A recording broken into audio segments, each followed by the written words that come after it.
사랑하는 여러분, 12월 17일 금요일 아침에 주님의 이름으로 문안드립니다.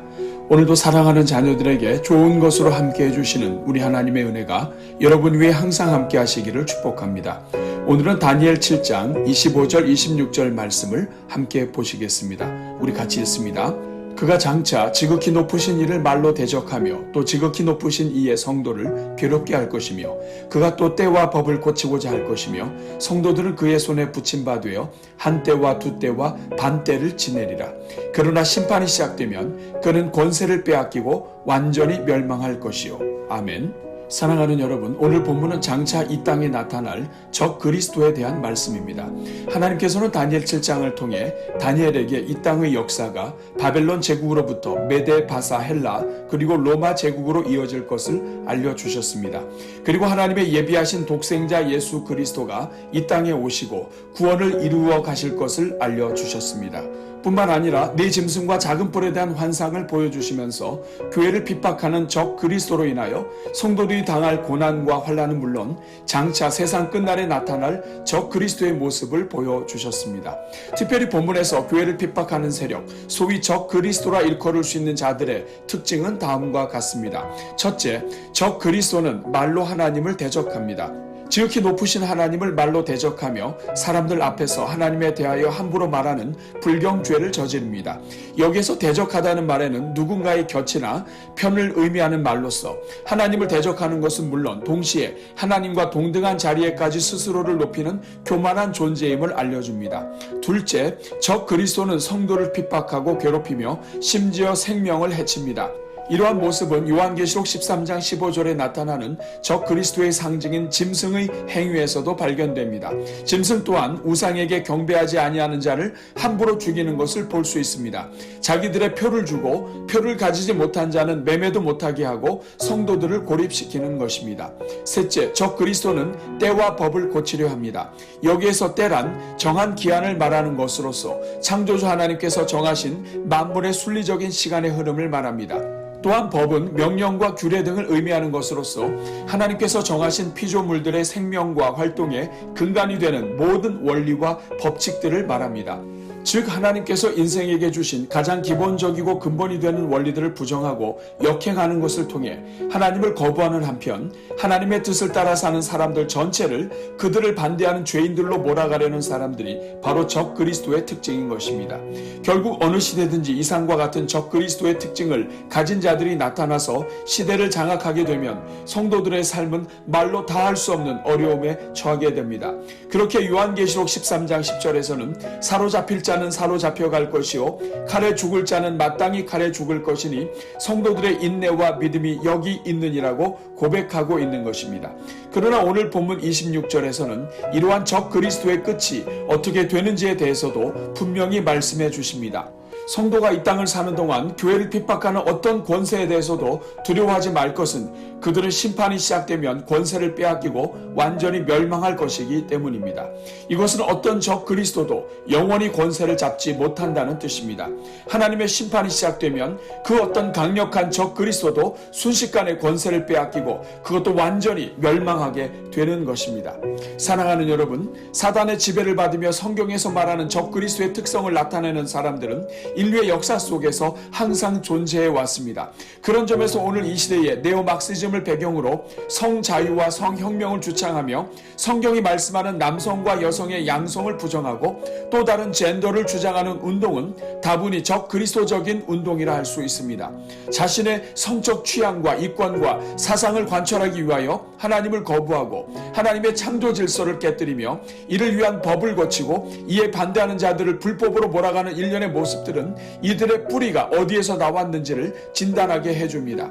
그러나 주님의 교회는 이 세상이 건강한 세상으로 남아있도록 하기 위해 하나님의 질서를 거역하고 저주를 향해 가는 사람들을 선하게 인도해야 할 책임을 갖고 있습니다. 하나님을 거역하는 세상은 그 악으로 스스로 멸망하게 되어 있기 때문에 이 땅과 미래를 위해 깨어서 기도하고 함께 힘을 모아 지혜롭게 대처해 가야 하는 것입니다. 분명한 것은 어떤 거스르는 자들도 하나님의 심판이 시작되면 순식간에 멸망하게 될 것이기에 멸망으로 치닫는 사람들로부터 영혼들을 보호해야 할 책임이 있다는 것입니다. 오늘은 이 말씀을 기억하면서 평등에 관한 법률안의 영적인 위험을 인지하고 오늘 우리 대한민국의 영적 평안을 위해서 또한 우리 교회가 교회로서의 사명을 바로 감당하는 교회가 되도록 함께 기도하겠습니다. 우리 같이 기도합니다. 사랑과 은혜가 풍성하신 하나님 아버지, 오늘도 새날 주시고 먼저 이렇게 하나님을 찾게 해주시니 감사합니다. 특별히 우리가 사는 이 땅에 신앙의 자유를 주셔서 평화를 누리게 하시고 우리가 언제 어디서나 하나님을 예배할 수 있게 하시고 찬송할 수 있게 해주시니 감사합니다. 그러나 주님, 오늘 우리 대한민국이 자유민주주의로 시작하였지만 이 땅에 들어와 있는 온갖 사상들의 영향을 받아 헌법이 보장하는 신앙과 표현의 자유가 침해받을 수 있는 위기 앞에 놓여 있음을 고백합니다. 자비로우신 주님, 우리 대한민국을 불쌍히 여겨 주옵소서.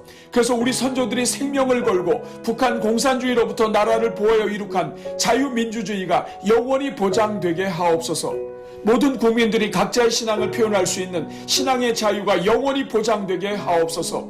오 주님, 오늘날 우리 대한민국이 특별히 국가체제와 가정체제와 신앙체제를 무너뜨리는 데 초점을 둔 네오막시즘의 영향을 받고 있음을 불쌍히 여겨 주옵소서. 소수의 인권을 보호한다는 외침 아래 실제로는 국민 대다수의 자유와 권익을 제한하고 가정을 파괴하며 종교의 자유를 제한하여 처벌하려 하는 불순한 세력이 나라를 잠식하고 있음을 불쌍히 여겨 주옵소서. 하나님께서 지으신 남성과 여성의 양성이 아니라 유전적으로 존재하지도 않는 다른 성을 인정하여 국가 전체적인 혼란을 야기하고 있음을 깨닫게 하여 주옵소서. 인간이 주관적으로 선택하는 성별인 젠더를 수용함으로써 결과적으로 헌법에 명시된 성별 질서 혼란은 물론 동성애 합법화로 유도하고 궁극적으로는 성경의 가르침조차 원천적으로 무효화시키려는 악한 법이라는 것을 깨닫게 하여 주옵소서. 그래서 교회가 신앙과 선포의 근거로 삼는 성경 자체가 사회의 법 체계와 모순을 일으키게 해서 성경 전체와 신앙을 거부하고 교회를 거부하려 하는 적그리스도적인 행태가 급속히 스며들고 있음을 불쌍히 여겨 주옵소서.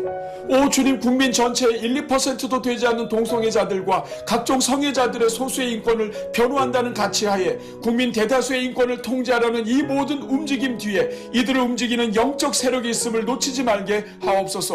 부정적 관념이나 혐오적 표현을 통해 신체적 정신적 고통을 주는 것을 괴롭힘으로 정하고 자신들의 삶을 지적하고 비윤리적인 행동을 지적하는 일체를 괴롭힘으로 간주하여 고발할 수 있도록 허락하고 무거운 벌금을 부과하려 하는 이 조항을 그저 지나치지 않게 하옵소서. 그래서 누구든지 주관적으로 자신이 괴롭힘을 받았다고 하면 그에 대한 조사가 들어가며 피해 보상을 청구하도록 하겠다는 이 사고방식이 종국에는 자신들이 듣고 싶지 않은 말은 법적으로 말하지 못하겠다고 하는 또 하나의 폭력이라는 것을 깨닫게 하여 주옵소서. 오 주님, 우리 자녀들의 미래와 직결되는 현재의 일련의 조치가 말세에 일어나는 현상이라는 것을 기억하고 오히려 더욱 깨어 기도하는 교회가 되게 하옵소서.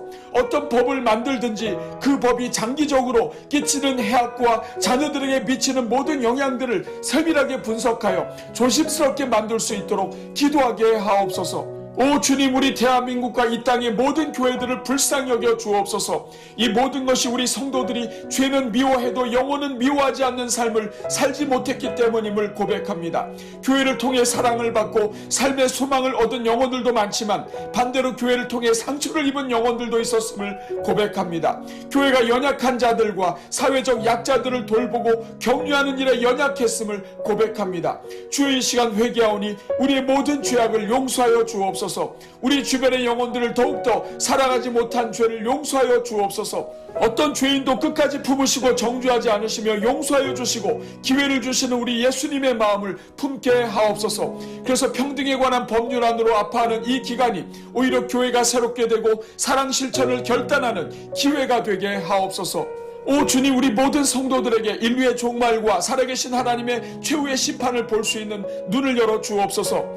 하나님을 거역하고 마귀가 하는 일에 동조하는 그 어떤 행위도 심판받게 된다는 것을 기억하게 하옵소서. 적 그리스도적인 어떤 행위도 하나님의 심판의 대상이며 오늘 이 시대에 아무리 큰 권세를 잡았다 할지라도 순식간에 멸망하게 된다는 것을 기억하게 하옵소서. 그래서 세상의 권세와 폭력과 핍박에 좌절하지 말게 하시고 겉으로는 힘 있어 보이나 그 뒤에 진노의 천사가 놓여있는 이 시대 모든 악한 자들이 받을 심판을 바라보며 오히려 그들을 불쌍히 여기고 그들에게 구원의 손을 내미는 교회가 되게 하옵소서. 오늘도 오늘의 기도에 동참하는 성도들마다 복을 주시고 333 기도로 하루 전체를 기도로 살아가는 종들마다 하나님의 은혜가 충만하게 하옵소서. 이번 주간에도 말씀과 찬송의 릴레이에 동참하는 성도들에게 은혜를 베푸사 읽고 찬송한 모든 말씀이 영혼의 양식이 되며 인생을 살찌게 하는 복이 되게 하옵소서. 오늘 저녁에 진행되는 블레싱 기도회에 참여하는 종들마다 기도가 응답되게 하시며 성령을 부어주시사 가슴 벅찬 삶을 살게 하옵소서. 오늘도 삶의 환경이 반기독교적인 환경인 종들에게 긍휼을 베푸사 지혜를 구할 때마다 넉넉히 이길 힘과 능력과 지혜로 충만케 하여 주옵소서. 이 모든 간구를 사랑하는 자녀들에게 새 힘을 주시고 어떤 환경도 헤쳐나가며 이기게 해주시는 우리 주 예수 그리스도의 이름으로 기도하옵나이다. 아멘.